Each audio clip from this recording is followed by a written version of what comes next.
अनुराग ठाकुर पूछ बैठे राहुल गांधी की जाति। राहुल बोले जो दलितों और पिछड़ों की बात करता है उसे गाली खानी पड़ती है। संसद में बजट पर चर्चा चल रही है। इस दौरान बीजेपी सांसद अनुराग ठाकुर ने लोकसभा में विपक्ष के नेता और कांग्रेस सांसद राहुल गांधी की जाति पूछ ली। इसके बाद विपक्षी सांसदों ने हंगामा कर दिया। दरअसल अनुराग ठाकुर ने कहा कि जिनकी जाति का पता नहीं वो जाति जनगणना की बात करते हैं। अनुराग ठाकुर के इस बयान से विपक्षी सांसद नाराज हो गए और हंगामा करने लगे। हालांकि अनुराग ठाकुर ने अपने बचाव में कहा कि उन्होंने किसी का नाम नहीं लिया। वहीं राहुल गांधी ने इसके जवाब में कहा कि जो भी देश में दलितों, पिछड़ों और आदिवासियों की बात करता है उसे गाली खानी पड़ती है। मैं ये गालियां खाकर खुश हूँ। उन्होंने कहा महाभारत में अर्जुन को मछली की आंख दिख रही थी, मुझे भी मछली की आंख दिख रही है। जाति जनगणना हम करा कर रहेंगे। अनुराग ठाकुर ने मुझे गाली दी है, मेरी बेइज्जती की है, लेकिन मैं उनसे माफ़ी की मांग नहीं करता हूं। वित्त मंत्री सीतारमण ने लोकसभा में बजट चर्चा पर दिया जवाब। साल 2047 तक हम बनाएंगे विकसित भारत। लोकसभा में बजट पर चर्चा हो रही है। वित्त मंत्री निर्मला सीतारमण ने बजट पर चर्चा का जवाब देते हुए कहा कि पूंजीगत व्यय के कारण कोविड के बाद हमने उच्च गति से विकास किया है और जब हमारा देश सबसे तेजी से बढ़ती अर्थव्यवस्था है। सीतारमण ने कहा कि मैं सदन में प्रत्येक सदस्य को धन्यवाद देना चाहूंगी जिन्होंने यहां प्रस्तुत बजट पर अपनी बात रखी और इसमें रुचि ली। अपने जवाब में उन्होंने कहा प्रधानमंत्री मोदी के नेतृत्व वाली सरकार को लगातार तीसरी बार ऐतिहासिक कार्यकाल देने के लिए यह लोगों के विश्वास और उस प्रतिबद्धता की पुष्टि करता है। हम सभी 2047 तक एक विकसित भारत के निर्माण के लिए मिलकर काम करेंगे। लोकसभा में अपने जवाब में वित्त मंत्री ने कहा कि सरकार का खर्च तेजी से बढ़ा है। आज यह 48.21 लाख करोड़ रुपए पहुंच गया है। साल 23 और 24 के दौरान इसके 7.3% और 23-24 के पूर्व वास्तविक आंकड़ों के मुकाबले में 8.5% बढ़ने का अनुमान है। जम्मू कश्मीर में 15 से 59 वर्ष की आयु वर्ग में बेरोजगारी दर वास्तव में कम हो गई है। वायनाड में राहत और बचाव अभियान। रक्षा मंत्री राजनाथ सिंह ने सेना प्रमुख से ली हालात की जानकारी। रक्षा मंत्री राजनाथ सिंह ने सेना प्रमुख जनरल उपेंद्र द्विवेदी से बात कर केरल के वायनाड जिले में भूस्खलन की बड़ी आपदा से निपटने के लिए चलाए जा रहे बचाव अभियान के बारे में जानकारी ली। रक्षा मंत्री के कार्यालय के मुताबिक रक्षा मंत्री ने जनरल द्विवेदी से बचाव अभियान में सेना की तरफ से हर संभव मदद पहुंचाने को कहा है।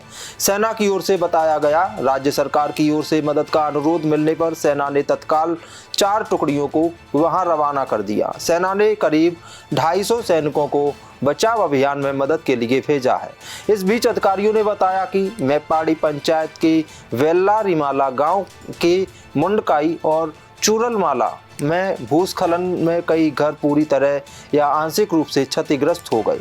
यूपी विधानसभा में पास हुआ लव जिहाद बिल। दोषी साबित होने पर मिलेगी उम्र कैद की सजा। उत्तर प्रदेश विधानसभा में आज लव जिहाद विधेयक 2024 का बिल पास हो गया है। इसमें पहले से परिभाषित अपराधों की सजा बढ़ाकर दोगुनी कर दी गई है। वहीं कुछ नए अपराध भी शामिल किए गए हैं जिसमें ताउम्र जेल तक का प्रावधान भी किया गया है। वहीं धर्म परिवर्तन के लिए फंडिंग को भी इस कानून के तहत अपराध के दायरे में लाया गया है, जिसमें विदेशी या अवैध संस्थाओं से मिल रही फंडिंग्स को भी शामिल किया गया है। अब अगर कोई धर्म बदलने को नियत से किसी व्यक्ति पर दबाव बनाता है, हमला करता है, बल प्रयोग या शादी करने का वादा करता है तो उसे आजीवन कारावास के साथ जुर्माना भी भरना पड़ेगा। इस बिल के अनुसार कोर्ट पीड़ित के इलाज के खर्च और पुनर्वास के लिए न्यायोचित धनराशि जुर्माने के रूप में तय कर सकेगी।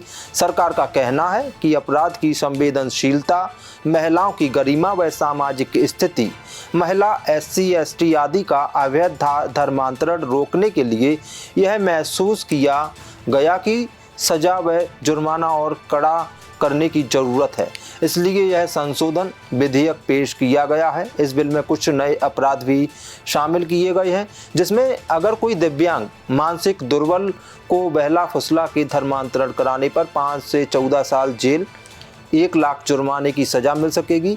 अवैध धर्मांतरण के लिए विदेशी फंडिंग पर 7 से 14 साल तक की जेल, 10 लाख जुर्माने की सजा का प्रावधान किया गया है। अवैध धर्म परिवर्तन के लिए मानव तस्करी करने वालों को 25 साल तक जेल की सजा से लेकर आजीवन कारावास की सजा मिल सकेगी। कांग्रेस विधायक साहब सिंह गुर्जर पर दर्ज हुई एफआईआर, यूनिवर्सिटी थाना पुलिस ने की कार्रवाई। कांग्रेस विधायक साहब सिंह गुर्जर व अन्य पर एफआईआर दर्ज की गई है। यूनिवर्सिटी थाना पुलिस ने यह कार्रवाई की है। आपको बता दें कि ग्रामीण महिलाओं ने बीते रोज विधायक पर मारपीट का आरोप लगाया था। दरअसल यह सोमवार दोपहर की ओहदपुर गांव स्थित विधायक निवास की घटना है, जहां महू जमार विक्रमपुर गांव की डीपी लगवाने की मांग को लेकर विधायक से मिलने ग्रामीण महिलाएं पहुंची थीं, जहां महिलाओं ने विधायक साहब सिंह गुर्जर पर आरोप लगाया था कि उन्हें बाल पकड़कर पीटा गया और गाली गलौज की गई। उन महिलाओं ने एसपी ऑफिस पहुंचकर विधायक और उनके साथियों के विरुद्ध महिलाओं ने शिकायती आवेदन दिया था। पीड़ित महिला मुन्नी लोधी की शिकायत पर यूनिवर्सिटी थाना पुलिस ने विधायक पर केस दर्ज किया है। उन पर बीएनएस की धारा 115, 296 और 35 के तहत केस दर्ज किया गया है। विधायक के पीएसओ ने भी इस मामले में आवेदन पुलिस को दिया है। एसपी का कहना है दोनों ही पक्ष की शिकायत की जांच की जा रही है। देश दुनिया की सभी खबरें देखने के लिए जुड़े रहिए आचरण न्यूज से। आचरण न्यूज, हर कदम आपके साथ।